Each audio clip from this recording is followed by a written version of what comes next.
We used to wander the lunar quarter like it was a game. Plastic domes, sales pitches, cheap mugs, stamped first gen citizen. Dorian made it all feel harmless, a dream we could shape together. But then the contracts came. Bright offices, clever suits, numbers that promised everything. They said it was common to place the bond under me alone. Dorian smiled, told me I was the smart one with risk models. So I signed, because wanting it, wanting us, felt bigger than any caution. The funny thing is, contracts don't feel like shackles. Not at first. They feel like doors. It didn't look like we were about to leave the planet.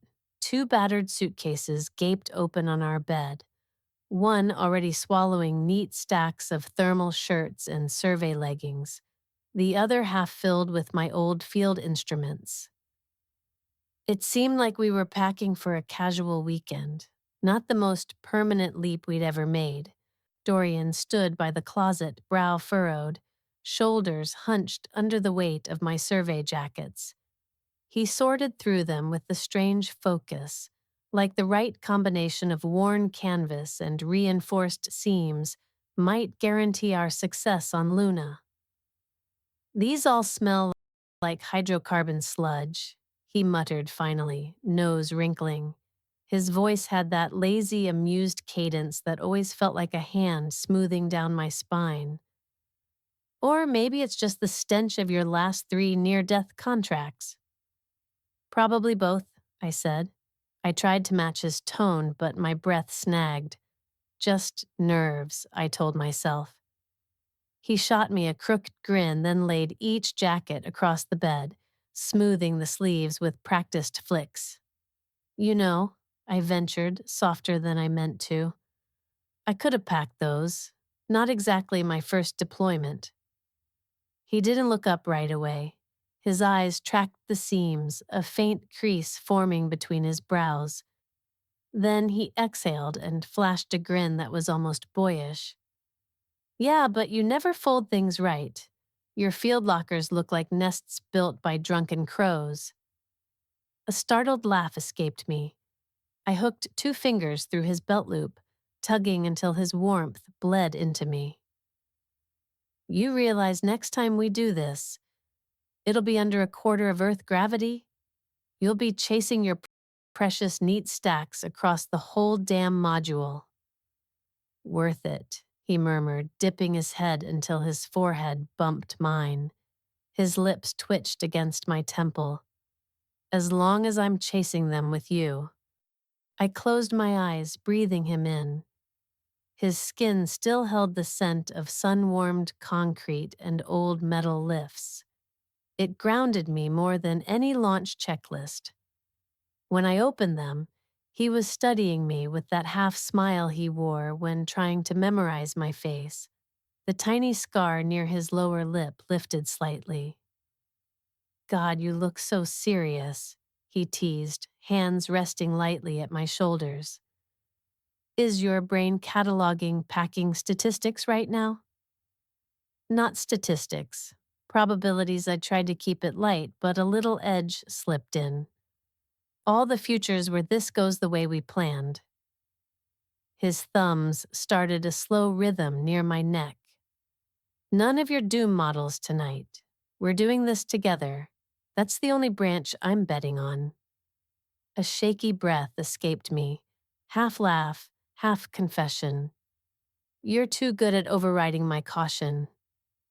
Perk of marrying a hyper-analytical genius, he said, dropping his voice to a playful hush.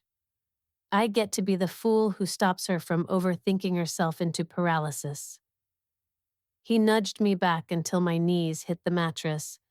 Then he kissed me, slow and certain, one hand slipping into my hair. For a moment, everything went beautifully blank. There were no flight schedules, no debt bonds, no thin lunar air waiting to scrape our lungs. When he pulled back, his mouth curved into a soft, almost awed line. Tell me again how you're going to find us the perfect crater, the one that makes all those risk tables look like a joke. My cheeks flushed. I curled my fingers into his shirt. I'll find it, even if I have to map every regolith seam myself. He rested his forehead against mine, breath warm and unsteady. That's my brilliant star watcher. Behind him, the little ceramic fox he won me at a night market 2 years ago, tilted slightly by the lamp, glass eyes catching the glow from the street. It looked like it was eavesdropping. Dorian followed my glance. He's coming, right? I shook my head with a small smile. Too fragile for low gravity. Someone needs to guard the apartment. Lucky bastard, he said. His grin was easy, but something fragile flashed through his eyes before he tucked it behind humor again. Guess it's just me and your moth-eaten field gear off to new frontiers. I laughed, hooked my fingers into his belt, and pulled him down for another kiss.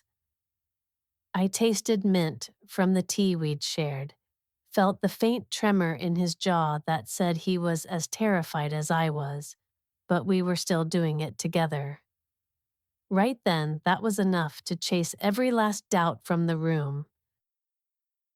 Our last nights on Earth bloomed wide and sweet, almost overripe, like fruit that should have been picked days ago. I felt it in the slow weight of twilight, the way dusk lingered on tower ledges, reluctant to slip away. We spent more evenings on our little balcony, two mismatched chairs wedged between the railing and half-dead planter boxes. Dorian would bring out cheap local wine, pretending it was rare. He always poured it with an elaborate flourish that made me snort into my glass. One evening he cradled his glass in both hands, elbows on his knees, eyes half-lidded as he watched the neon veins of the city. The wind kept ruffling his hair, and he didn't bother smoothing it. I loved that, how unguarded he let the world make him. You know what I don't want? His voice was low, almost conspiratorial. I tipped my head. Surprise me. Those grim metal hallways from the safety briefings, all featureless polymer and hazard placards. If I'm leaving Earth, I want to look out at something worth leaving for. His hand slid across the table. Our glasses nearly knocked. I curled my fingers around his, felt how cool his skin was in the night air. I want you to pick us somewhere breathtaking, he said, voice softening into something that curled warm under my ribs. Somewhere the engineers underestimated because math will never be poetry. That line cracked something helpless in me. I traced his knuckles with my thumb, memorizing the rough edges. I promise. I'll find us a spot so perfect the mission planners will choke on their metrics. They'll put it in recruitment feeds and brag about how clever they were to approve my plots. His grin stretched wide. And I'll be right there adding inappropriate color commentary to their dashboards. Yes, this overlay was chosen by my extremely brilliant wife, who also looks unspeakably good in a vacuum harness. I laughed so hard I nearly spilled my wine. You're such an ass. But I'm your ass, he shot back. His eyes glinted, catching a streak of neon. And you're contractually obligated to keep me for at least 2 more planetary relocations. Deal. We stayed until the rooftop gnats drove us inside. Dorian put on one of his sleepy jazz playlists. I watched him sway around the kitchen, washing our glasses with slow, meticulous circles, small rituals passed down from his mother. They calmed me more than I'd ever admit. On our last official night, he booked a tiny table by the old Skytram lines. The restaurant was nothing fancy, plastic menus, tables close enough to eavesdrop. But fat candles in narrow glasses threw big golden shapes on the walls, making everything feel hush and private. Dorian ordered with that confident, playful patter that always made servers smile. When he leaned back, he hooked his ankle around mine under the table and gave it a quick squeeze. "You look like you're about to audit their entire supply chain," he teased, dropping his voice so only I could hear. "You nervous or just running 500 models on launch probabilities?" "Little of both." I tried to match his tone, but it still came out thin. He reached across, tracing small circles over my hand. "That's my favorite part of you. The part that can't stop calculating even when the wine's decent and I'm trying very hard to seduce you with urban decay." A real laugh burst out of me. Some of the tightness slipped away. "You're doing an okay job." "Only okay?" His eyes crinkled with mock outrage. "Tomorrow I have to share you with the moon. Might be my last chance to get an outstanding on the seduction front." "You're such an idiot," I murmured, my throat crowded with affection. "And you keep falling for it. Means we're equally doomed." When the bill came, he waved me off with a little flick. "Nope, this one's mine. If it's our last Earth dinner, let me feel like the extravagant provider." With my lunar bond covering half our future oxygen credits, he put a scandalized hand to his chest. "Madam, how dare you cheapen my gallantry with fiscal reality?" Walking home, he laced our fingers so tight my knuckles nearly clicked.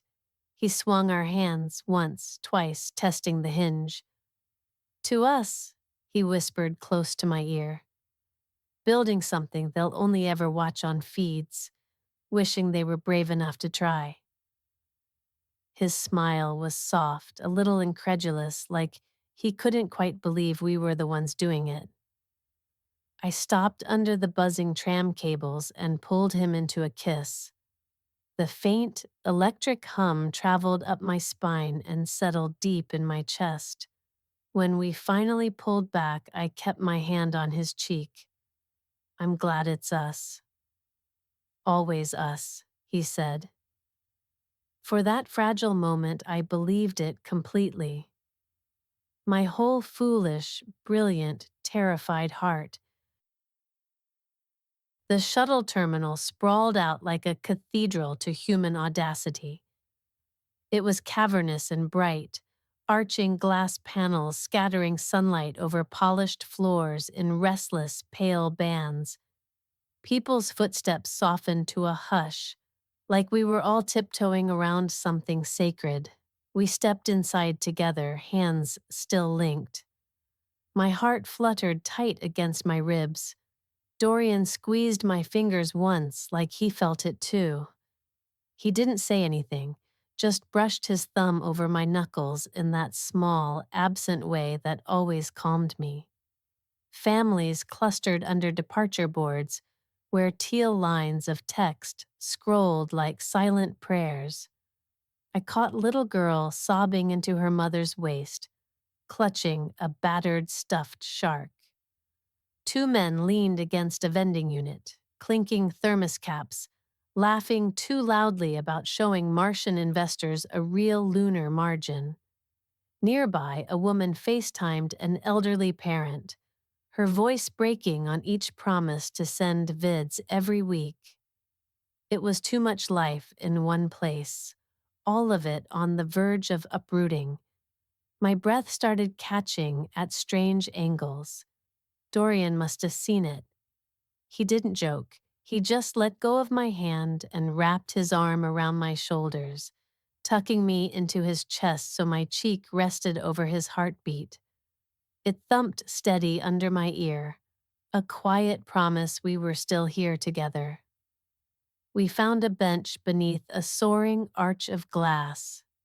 Sunlight poured through, catching the fine strands in Dorian's hair until it looked like molten copper. He sprawled back, wrist pad in his lap, eyes flickering over weather feeds. Tiny data lines danced in his pupils. "What's caught you?" I tried to sound calm, though my mind was already running private orbits of fear. He glanced up with a crooked half-smile. "Landing forecast on Crescent Ridge. Cold and clear."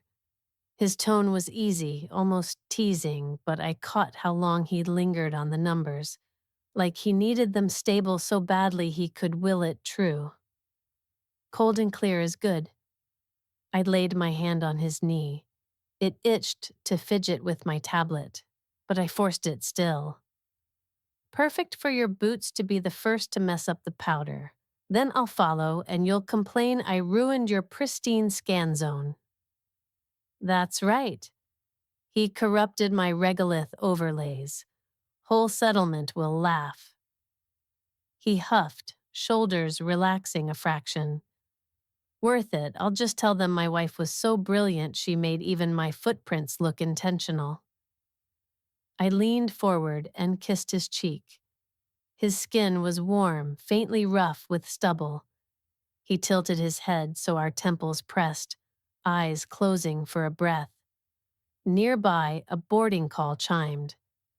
A family stood in a rush, half laughing, half crying. The little girl with the shark gave a tiny brave wave to someone left behind, tears bright on her cheeks. I watched until they vanished. Then I sank back against the bench, exhaled slow, tasted the metallic bite of terminal air. "You okay?" Dorian's voice was low and careful. "Yeah, just cataloging." His mouth twitched. "You and your cataloging. What am I right now? Slightly anxious but devastatingly handsome spouse on a standard deviation of .04? More like dangerously sentimental with an upper bound of infuriating charm." He barked a surprised laugh that turned a few heads. "Fair, pretty tight confidence interval. Think I'll still pass my final boarding metrics?" I threaded our fingers again, sliding cold knuckles into the warm spaces. "You'll pass anything if you keep looking at me like that." His eyes softened, lines deepening at the corners. "Like you're the last safe harbor in the system?" "Yeah," I whispered. "Exactly like that." We sat there under the shifting light, breathing in sync, clinging to the illusion that all our branching futures still pointed the same way. When they finally called our names, my stomach jumped like I'd missed a step on a ladder. Dorian tapped his wrist pad, stood, and flashed me a lopsided grin. "Moment of truth. Let's see if the cosmos appreciates your neurotic tea habits and my questionable gym attendance." He gave a tiny roll of his shoulder. I rose too quickly, nearly knocking my bag off the bench. He steadied it, his hand brushing my arm in a way that grounded me better than any pressure lock. A pink-haired nurse met us at intake. Her braids were clipped with tiny holographic beads that rippled soft color. She scanned our IDs with a practiced flick and smiled wide. "You're our couple from NA East, Elara and Dorian Hale. Welcome to pre-clearance. Most folks are more nervous than they admit, even the ones making bad jokes the whole way through." Dorian put a hand to his chest, eyes wide. "You wound me. I'm a beacon of composure."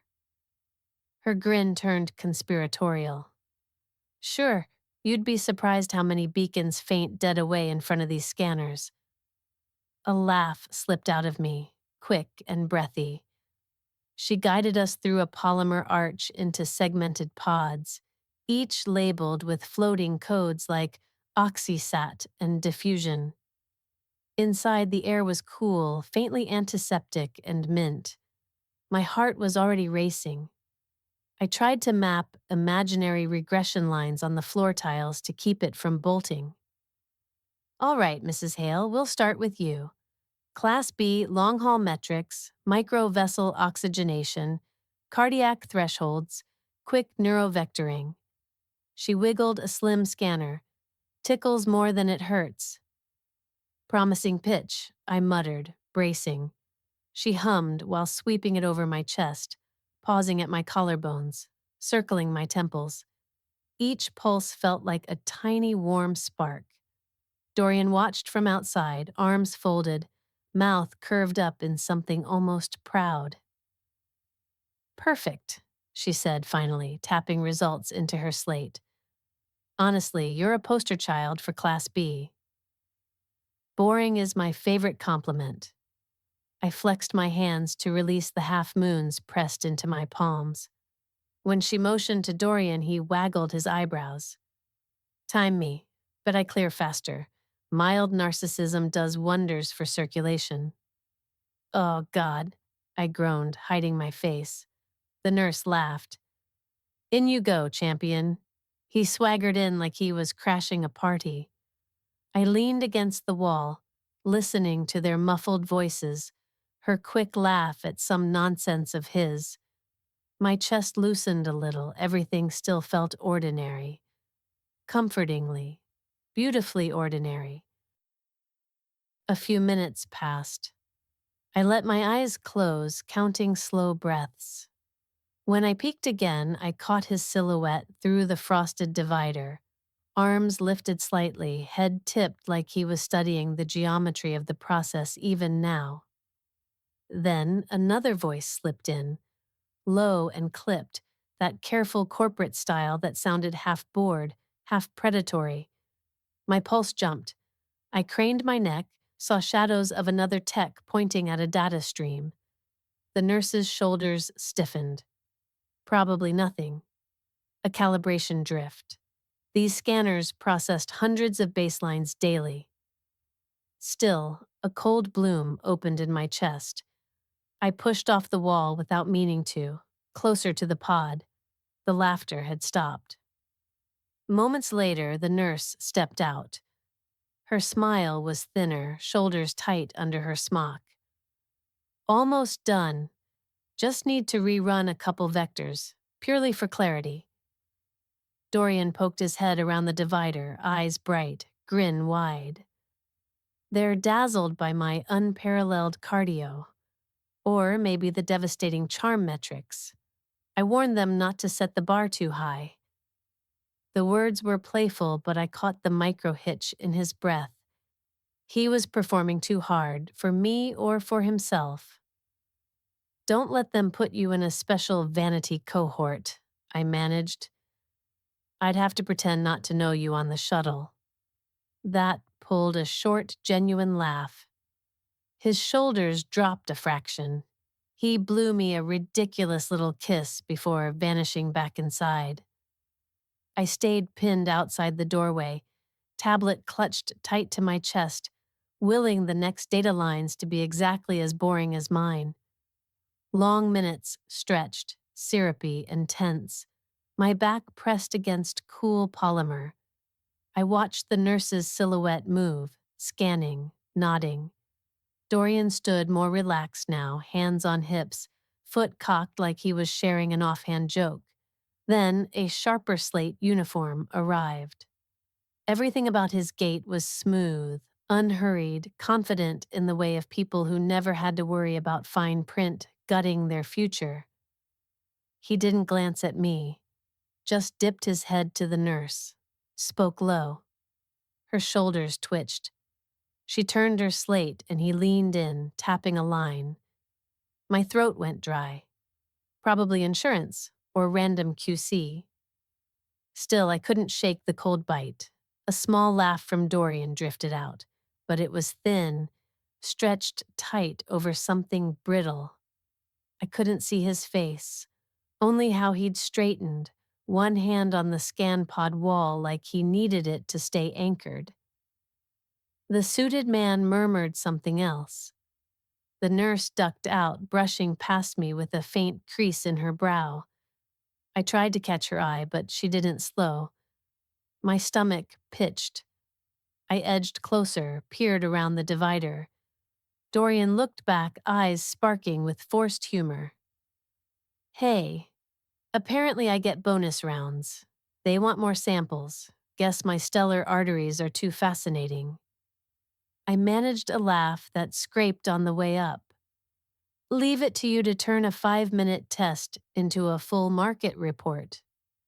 He winked, smile tugging too tight. Don't wander off. Need my favorite analyst here to make sure they don't swap me for a shinier model. Yeah, because there's a warehouse full of you. The words felt heavy. Finally, the suited man turned and met my eyes. Blank in that polished way designed to betray nothing. He gave a polite nod, then gestured Dorian deeper inside. I stepped back, nearly bumping a service drone. My tablet buzzed with an irrelevant Crescent Ridge hydro update. I swiped it off so hard my thumb stung. Time slowed to thick molasses. Each person in pale uniform made my heart jump, bracing for bad news on a clipboard. When Dorian finally emerged, my relief was so sharp it hurt. But he was alone, mouth pulled into a strained calm, a tiny muscle ticking in his jaw. I moved into his space. He let out a long, shaky exhale and pressed his forehead to mine. His skin was warm, a little clammy. I felt the breath move in his chest like he was taking something final. They're just double-checking some cardio readout pinged outside baseline, probably because I haven't slept in a week.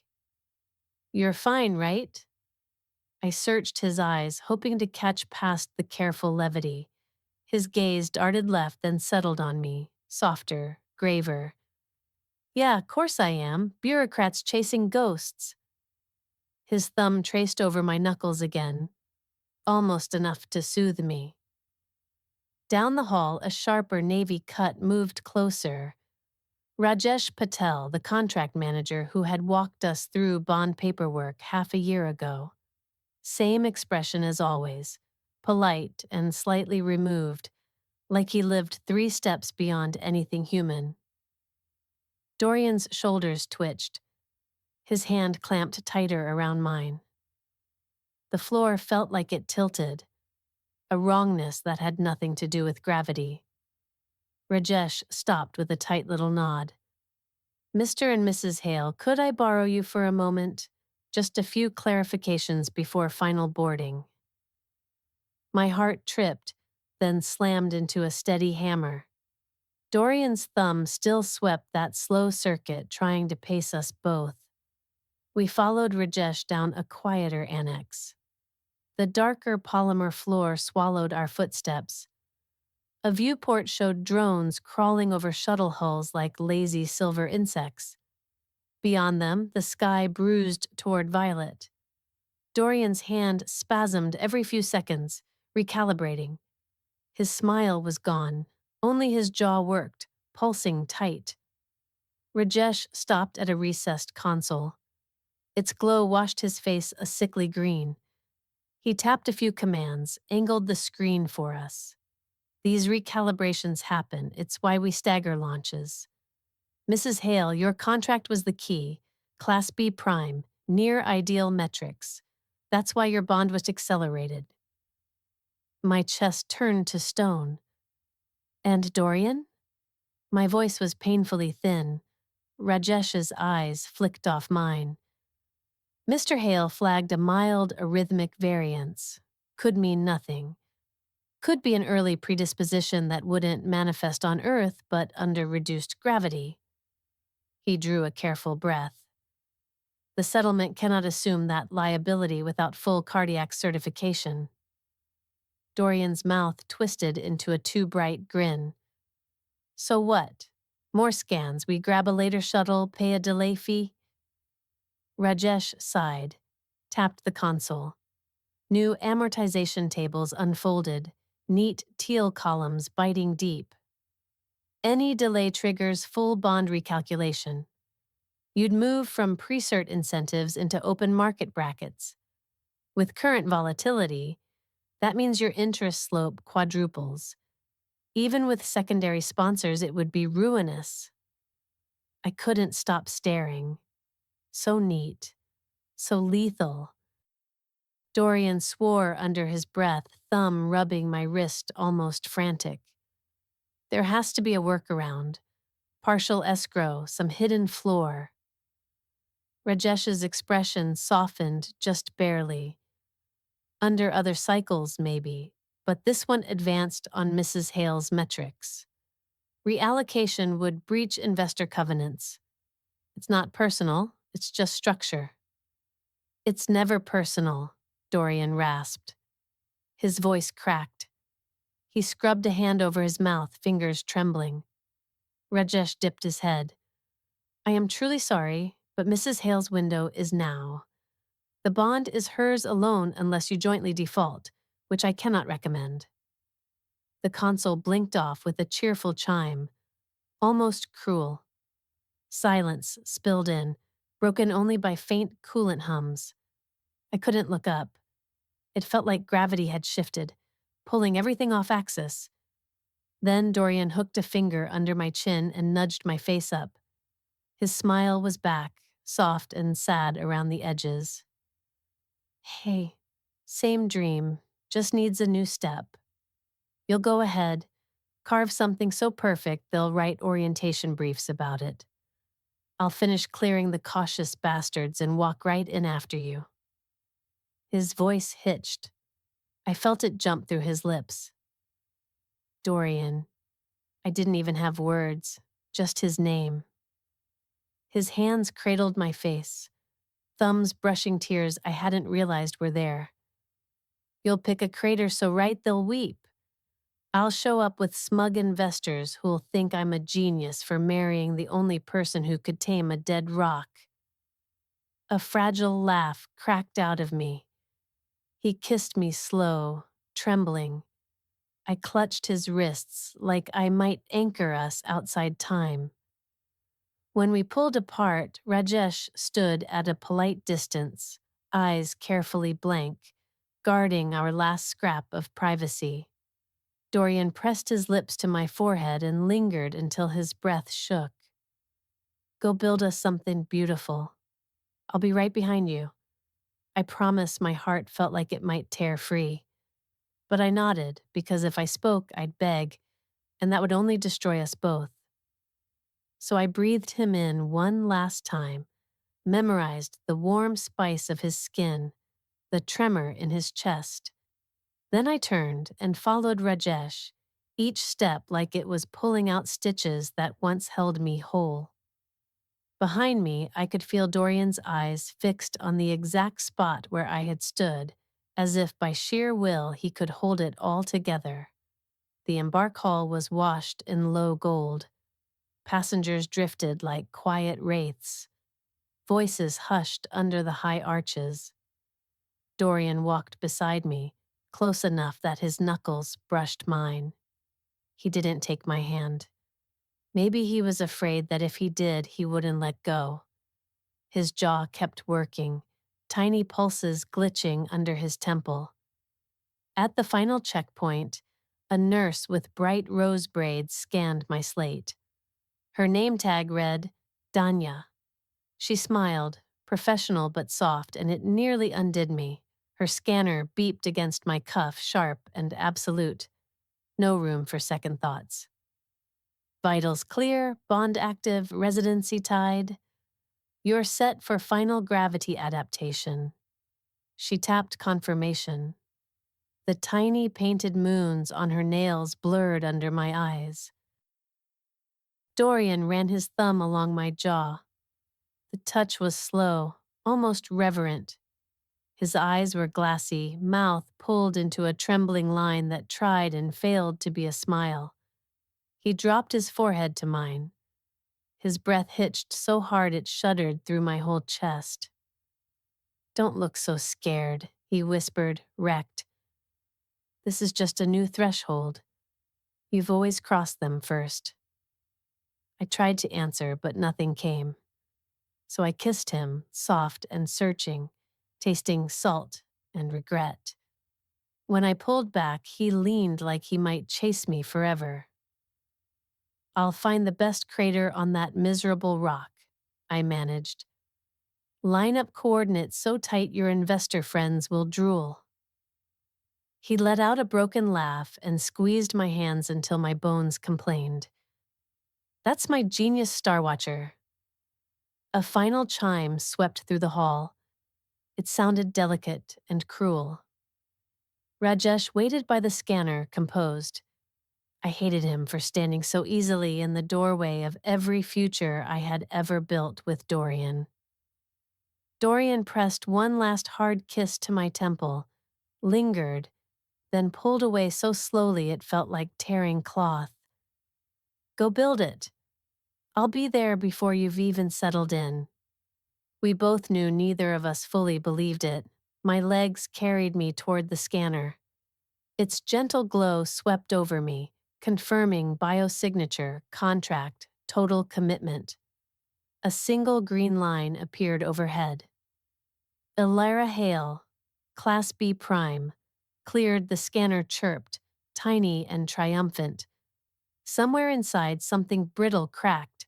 I turned back. Dorian stood exactly where I left him, hands jammed in his pockets, shoulders locked. Sunlight caught the brushed metal of the watch I had given him last year. He lifted a hand and gave me a crooked wave so painfully him it shattered what composure I had left. I tried to smile, raised my hand. It collapsed halfway. Then I stepped backward through the scanner. Light spilled around me, swallowing the last true image of him. Inside the embark tube, the walls closed soft and seamless, muting everything to a hush. I pressed my palm to the transparent polymer, straining for one more glimpse. But Dorian was already blurred, dissolved into copper and shadow. My tablet chimed with new local contracts and onboarding packets. I couldn't read a single word. My breath fogged the visor. I counted each inhale like lifelines. When the shuttle finally rose, weight left my feet in a slow, terrible bloom. Tears punched from my eyes. Through the narrow view glass, Earth fell away, bright and oblivious. I pressed my forehead to the glass and whispered so low even the mic might have missed it. "If this is the future I picked for us, I swear it won't break me before it breaks him." Outside, the stars were already blooming, cold, careless. Luna waited ahead, cratered, silent, patient for us to make our reckless mark.